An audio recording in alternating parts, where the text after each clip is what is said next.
ये सुनिए साहब, मोहतरमा का बयान सुनिए, आपका भी टीचर साहब खून खोल जाएगा। स्टार टीचर, यूट्यूब वाले स्टार टीचर जानना ना कौड़ी, कभी ब्लैक बोर्ड लेकर कुछ एक्सप्लेनर बनाते हैं, खाली व्यूज बटोरते हैं, उटपटांग ग्रैब्स लिखते हैं और उसके बाद से अपने आप को इतना महारथी समझने लगते हैं कि कुछ लोग उनको फॉलो करने लगते हैं उनके तमाशे की वजह से, और फिर वो जाकर जहां पर जो आता है वो बोलते हैं और उसके दम पर फिर वो पैसे वसूलते हैं, से वसूलते हैं। बिल्कुल तुम्हारी तरह एकदम बात है। ये जो एक्सप्लेनर बनाने वाले यूट्यूबर्स हैं और जो शिक्षक हैं उनमें फर्क है, वो फर्क सबको समझना पड़ेगा। ये जो आकर पैसों के लिए अपना धंधा बना रहे हैं एजुकेशन को, वो एक तरफ है, और इसी वजह से स्कूल्स, कॉलेजेस, यूनिवर्सिटीज में पढ़ाई नहीं होती है। बच्चों से कह दिया जाता है कि भैया तुम कोचिंग सेंटर को ज्वाइन कर लो तभी तुम क्रैक कर पाओगे। ये कैसी व्यवस्था में हम जी रहे हैं? ये बहुत बड़ा सवाल है। आज बहुत बड़ा सवाल किया है मैडम ने कि जो YouTube पे पढ़ा रहे हैं और जो शिक्षक हैं उनमें फर्क है। वही शिक्षक जिन्होंने OSM में कितनी गड़बड़ियां की हैं, उन्हीं शिक्षक की बात हो रही है। YouTube का टीचर हम जैसे तमाम लोग जिन्होंने लोगों को पढ़ा करके सरकार के अंदर भेजा। सोचिए, वो मैडम कह रही है कि फर्क होता है। फर्क मैडम रियल मीडिया और आपके जैसी चाटुकारी मीडिया में भी होता है। पता है आपको, ये समझना पड़ेगा।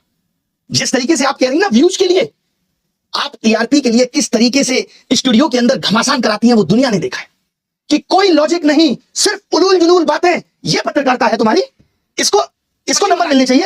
ये पत्रकारिता है। ये देखिए, झालमुड़ी सिर्फ एक स्ट्रीट फूड नहीं है, ये एक इमोशन है। ये इमोशन है झालमुड़ी, एक जज्बात है जिसमें सरसों के तेल की तीखी खुशबू, एक ऐसी कहानी बनाते हैं हर बंगाली के दिल में बस जाती है। जो आपने पोएट्री चिपकाई है ना, कसम से मजा आ गया। सोचिए कैसे कैसे मीम बन रहे हैं तुम लोगों पे। जहां जाते हो वहां लोग मोदी मीडिया, गोदी मीडिया चिल्ला के संबोधित करते हैं। सड़क पे निकलने की औकात नहीं बची है, मालूम है? इस देश के एंकर्स की सड़क पे उतरने की औकात नहीं बची है। अब इनका जीवन स्टूडियो तक सीमित है। लोग गिरबान पकड़ के पूछ लेंगे कि क्या कर रहे हो। आपको तो चौथा स्तंभ कहा जाता था। पिछले साल रैंकिंग 153 थी, इस साल 157 है, और वो यूट्यूब के एजुकेटर्स पे सवाल उठा रहे हैं। तुमने क्या किया भाई? कभी प्रधानमंत्री से तुम सवाल पूछ पाए? 56 इंच सीने के सामने तुम्हारा सीना तो आधा इंच का भी नहीं रहा कि पूछ पाओ देश की क्या हालत है, महंगाई पे सवाल कर पाओ। बल्कि तुम्हारी एंकर्स तो क्या कर रही है, ये देखिए साहब, ये है इनकी एंकर्स, और ये हमारे बारे में कमेंट करेंगे। ये देखिए, ये देखिए, ऊपर से देखा जाए तो हमने ऊपर के बजाय नीचे देखा तो नीचे इनके कमेंट पे सिर्फ गालियां थी।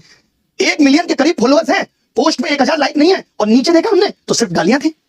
क्या वफादारी की है तुमने देश के साथ? नहीं। कितने पेपर पिछले 7 साल में लीक हुए, 80 से भी ज्यादा पेपर, और कितने तुमने अपने स्टूडियो में लोगों को बुलाकर सवाल पूछे। तुम्हें सिर्फ TRP चाहिए, इसलिए 4 प्रवक्ता बिठा लिए। आज क्या हो रहा है? पहले चाहत थी कि मीडिया आवाज उठाएगा, अब क्या उठाएगा मीडिया? आवाज खाक उठाएगा। देखिए मैडम ने आवाज उठाई, और किस तरीके की आवाज उठाई मैडम ने कहा ये टीचर्स, मालूम क्यों? क्योंकि ये टीचर्स आप लोगों की आवाज बन रहे हैं। इनको आपत्ति है कि ये क्यों शिक्षक आवाज उठा रहे। इनका बस चले तो इन्होंने वेदांत जैसे बच्चे को पाकिस्तानी करार दिया।